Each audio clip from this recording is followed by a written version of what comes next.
Bien. Alors, nous allons commencer. Alors, en fait, je vais vous parler principalement d'un livre qui est 12 jours, qui a été un livre qui a été le deuxième publié en Roumanie, mais le dernier publié en France, puisque en France, l'éditeur n'a pas suivi l'ordre de publication d'origine. Voilà. Et donc, mais malgré tout, je vais faire un petit aperçu des différents livres, dans la mesure où je pense que certains ne sont pas au courant ou n'ont pas connaissance même du tout de toute cette histoire. Et c'est vrai que si on commence par un livre sans savoir le contexte, on a un peu de mal à s'y retrouver. Alors, il y a eu en 2003 une découverte en Roumanie d'une cavité souterraine en Transylvanie. Alors 2003, c'est peut-être tout à fait une observation de 2002. Hein. Mais la découverte vraiment, c'était en 2003. Alors bon, je vais vous passer les détails. Et nous avons été, avec Sylvie, au courant de tout ça grâce à Birgit Knaus, qui est présente ici. Voilà. Et c'est vrai que nous étions très contents de la retrouver et nous l'avons su quand nous étions rencontrés sur les pyramides de Bosnie, donc à Visoko, très près de Sarajevo. Voilà. Bien, alors je reviens au sujet. Découverte au Bucegi. Donc un satellite géostationnaire du Pentagone avec des technologies qui permettaient de savoir ce qu'il y a sous le sol, a repéré des cavités souterraines en Roumanie, sous une montagne, alors qui se trouve au nord-ouest de Bucarest. Voilà.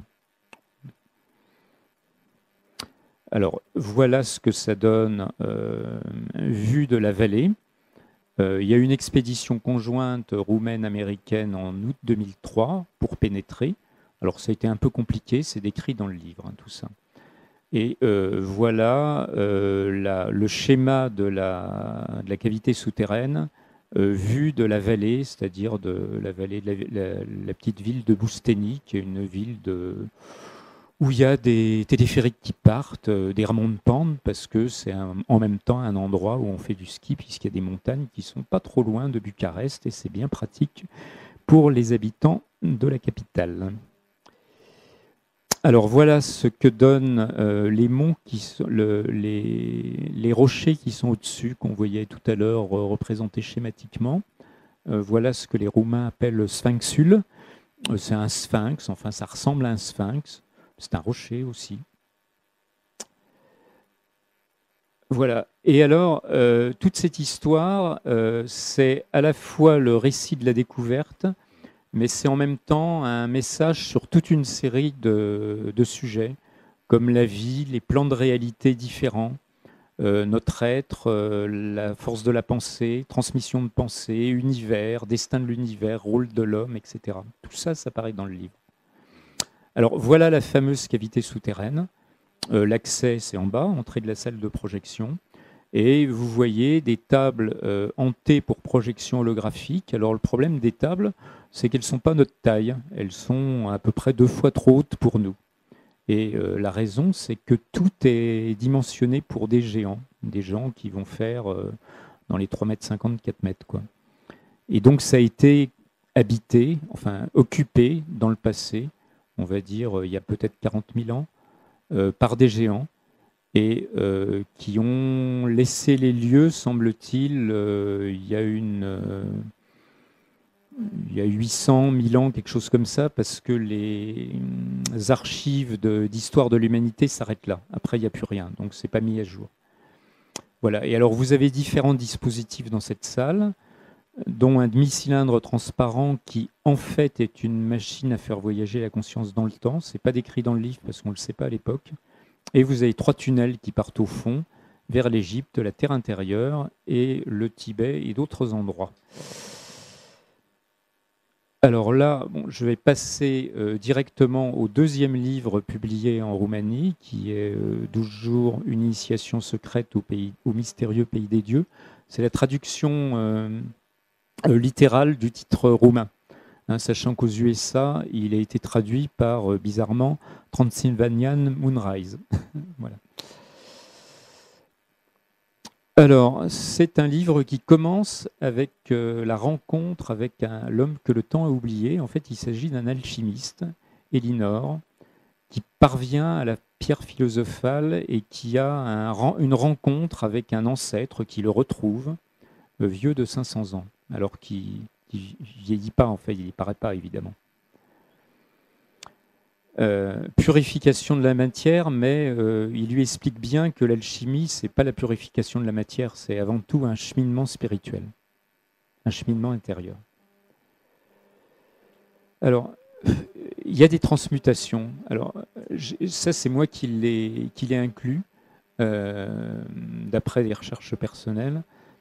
Des transmutations ont bien été faites à froid, hein, sans accélérateur de particules, comme ça se fait pour créer un certain nombre de corps qui vont être utilisés en médecine nucléaire.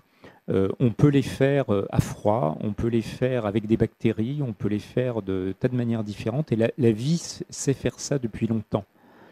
Alors, Louis-Nicolas Vauquelin l'a étudié en 1799, à partir de coquille 2. Enfin, il y a eu différents travaux qui ont été faits. Et il y a eu plus récemment un Français qui a travaillé sur tout ça, qui s'appelait Corentin Louis Kervran, et qui a écrit 5-6 livres. Enfin, moi, j'en ai lu 2. C'est les 2 dont les couvertures sont scannées ici, qui sont fort intéressants. Et on peut trouver sur Internet une histoire des transmutations biologiques sur Wikipédia. Voilà. Et par contre, le livre que j'ai scanné à droite, c'est des chercheurs russes, enfin plus exactement ukrainiens, puisque Vladimir Vysotsky est directeur de département à l'université de Kiev, de physique nucléaire à l'université de Kiev. Et donc, il a travaillé sur les transmutations d'éléments stables ou d'éléments radioactifs avec des systèmes biologiques. Donc, c'est en marge de ce qu'il y a dans le bouquin, mais je pense que c'était important à dire aussi, que tout ça, ça retrouve d'autres choses. Alors, dans le livre, après la rencontre avec Elinor, il y a la rencontre avec un lama tibétain, et un lama tibétain qui apparaît déjà dans le premier tome, pas en tant que lama tibétain, mais en tant que docteur Sien. Et il intervient dans la vie et le cheminement du découvreur, de celui qui permet d'ouvrir la cavité souterraine. Bon, enfin, ça, il faut lire le premier livre pour le savoir. Et donc, le docteur Sien, enfin Repasundi, donne un certain nombre d'enseignements aussi sur la vie, sur l'univers, sur les réincarnations. Et il est accompagné, quand il vient rencontrer à la fois Radu Sinamar et l'alchimiste, d'un être curieux, un yidam. Et un yidam, c'est un protecteur dans la tradition hindouiste, bouddhiste, enfin surtout tibétaine.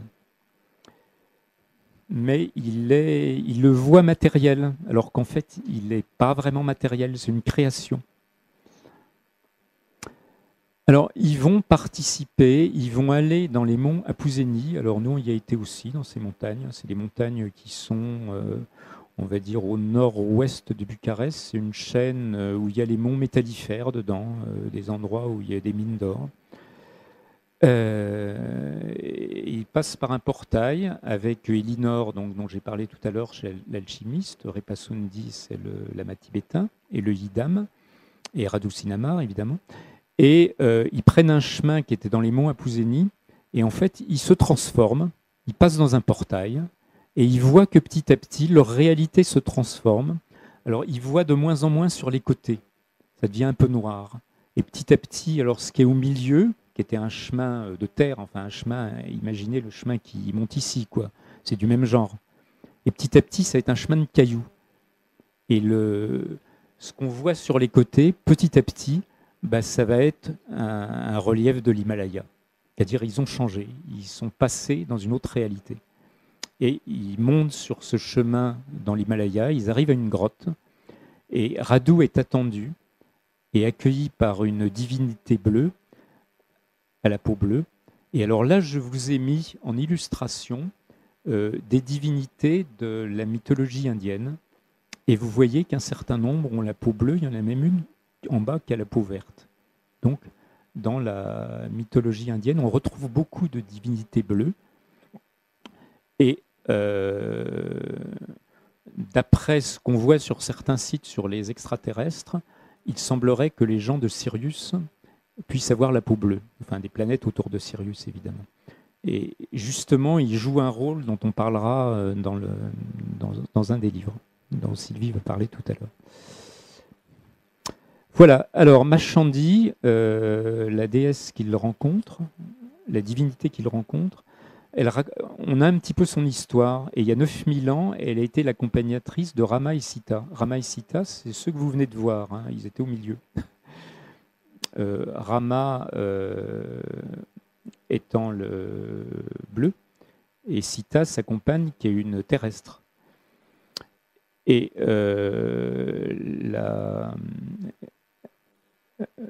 Machandi a ensuite, plus tard, a accompagné Yesé Tsogyal, qui était la compagne de Guru Rinpoche. Alors Guru Rinpoche, c'est l'autre nom de Padmasambhava, qui est le Bouddha tibétain du 8e siècle et qui est un petit peu le deuxième Bouddha. Alors, la biographie de Yesé Tsogyal a été publiée en tibétain, elle a été traduite en français, elle est éditée dans une maison d'édition qui édite les choses bouddhiques. Et donc je l'ai lu, c'est intéressant, parce qu'elle raconte qu'à un moment, elle a été cachée des trésors dans les grottes du Tibet.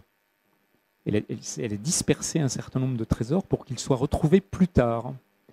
Et ce qui va arriver avec eux, c'est qu'ils montent sur ce chemin dans les monts Impuzeni, ils rencontrent la déesse, et elle remet à Radu Sinamar un parchemin qui est justement ce type de parchemin ou de trésor qui a été déposé par Yesé Tsogyal d'après la biographie qui est publiée en français, enfin aussi en français.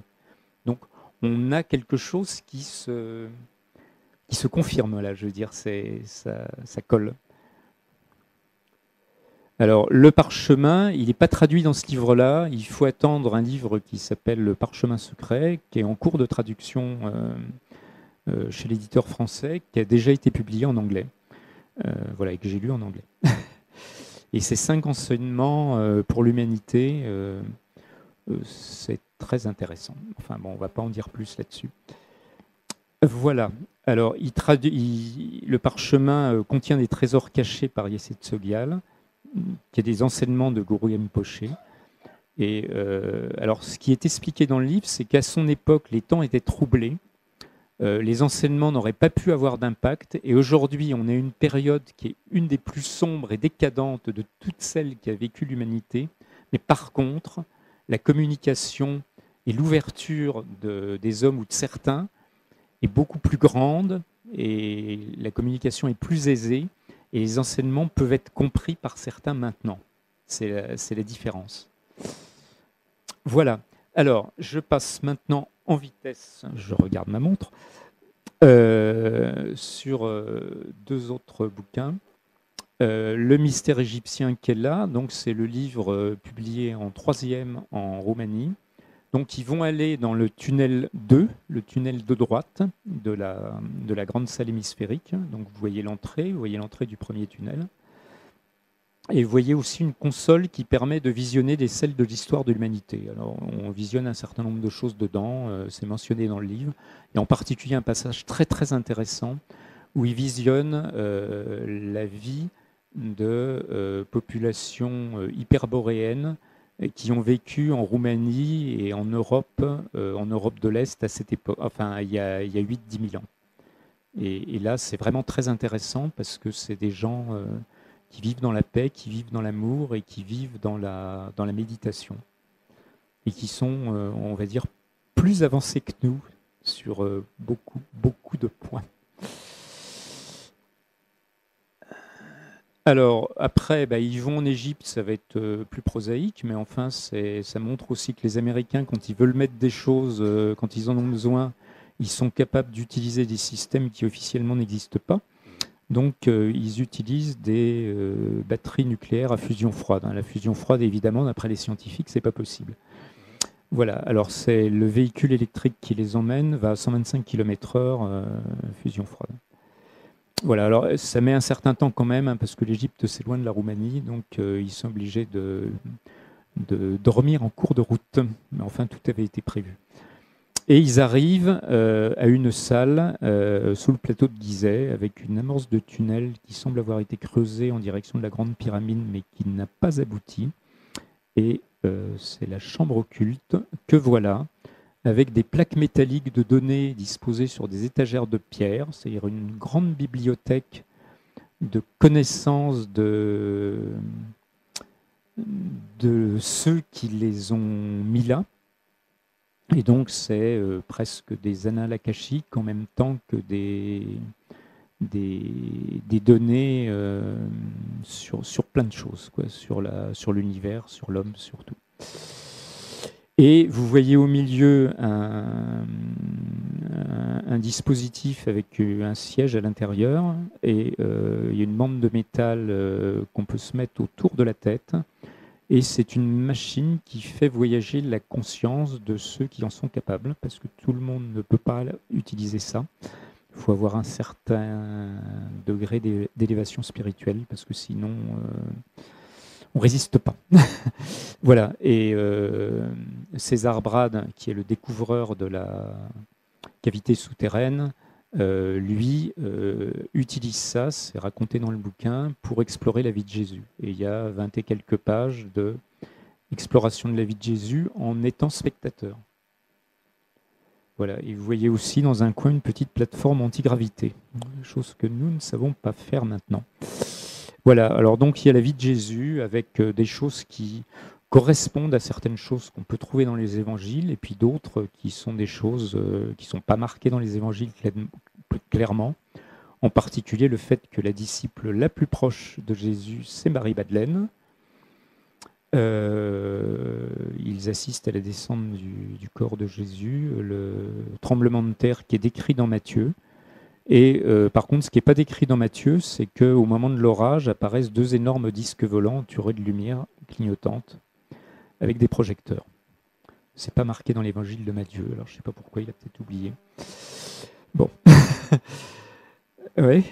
Voilà. Et alors après, je vais en terminer là. Il me reste, ouais, ça va.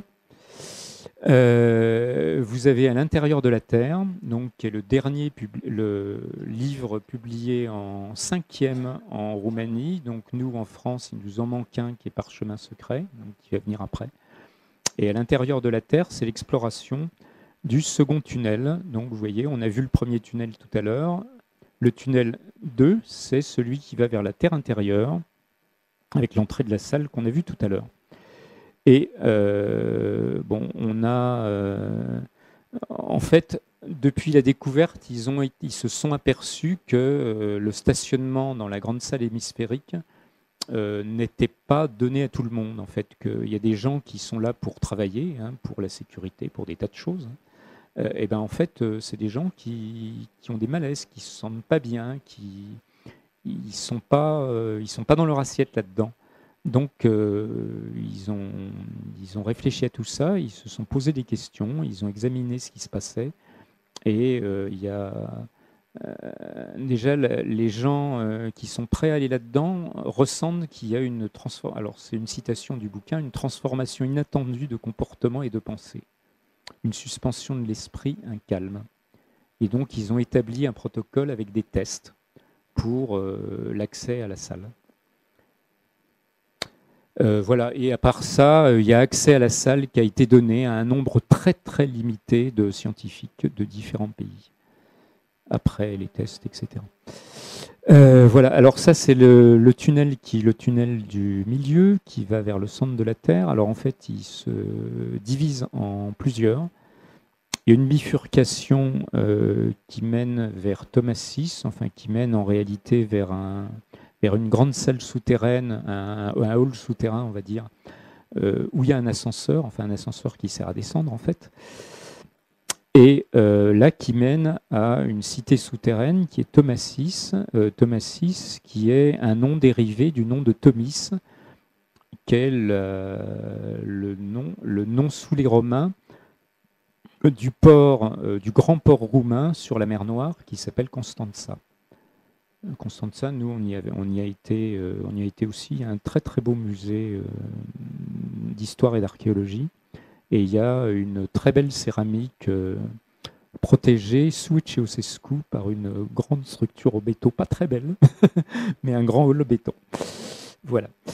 Et alors voilà ce qu'il voit. Alors c'est des dessins, il n'y a pas de photos dans le livre, mais il y a des dessins. Et donc il voit une atmosphère brumeuse. Ils descendent par un ascenseur, ils descendent à peu près 200 km, pardon. Et à Thomas VI, et c'est une énorme cavité, et il se retrouve devant une ville de plusieurs centaines de milliers d'habitants. Parce qu'on a du mal à imaginer que sous terre, il y a ce genre de choses. Alors, Thomas VI qui a une mer, et il y a une mer, d'où l'atmosphère brumeuse. Mais il y a aussi une lumière, c'est-à-dire c'est éclairé de l'intérieur. Alors ils expliquent dans le bouquin que c'est une ionisation qui est liée à des couches de magma qui ne sont pas loin, qu'on aperçoit sur le dessin. Et après, ils vont aller... Ah oui, alors ça c'est la manière dont la Terre intérieure est composée. Là, on a vu la couche supérieure de la Terre intérieure, mais à un moment donné, quand on continue à descendre, alors c'est décrit dans le livre à l'intérieur de la Terre, on va passer dans un changement de niveau vibratoire. C'est-à-dire on va plus être dans notre réalité physique, on va passer dans l'éthérique, on va passer dans d'autres plans, ce qui explique que les scientifiques ne peuvent rien comprendre à ce qu'il y a à l'intérieur de la Terre, puisque on n'est plus dans la réalité physique.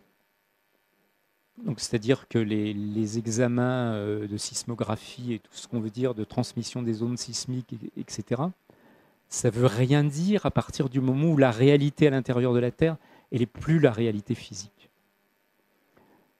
Et alors, ils indiquent qu'au centre, il y a un trou noir central. Et c'est un trou noir qui rayonne. Alors, qui rayonne, ce n'est pas un scoop de dire que les trous noirs rayonnent, puisque en physique nucléaire, enfin en radioastronomie, en particulier Stephen Hawking, qui est décédé maintenant, qui était le grand physicien qui avait beaucoup travaillé sur les trous noirs et qui était atteint d'une maladie, ce qui faisait qu'il était tout le temps en fauteuil roulant, il parlait avec une voix artificielle, etc. Il a travaillé sur les trous noirs et le rayonnement des trous noirs. Oui, donc il y a un rayonnement, et c'est un rayonnement là qui fait, dans le niveau vibratoire où ils sont, qui font une lumière un peu blafarde par rapport à celle du Soleil, mais il fait jour, quoi. Il fait jour et il y a un soleil.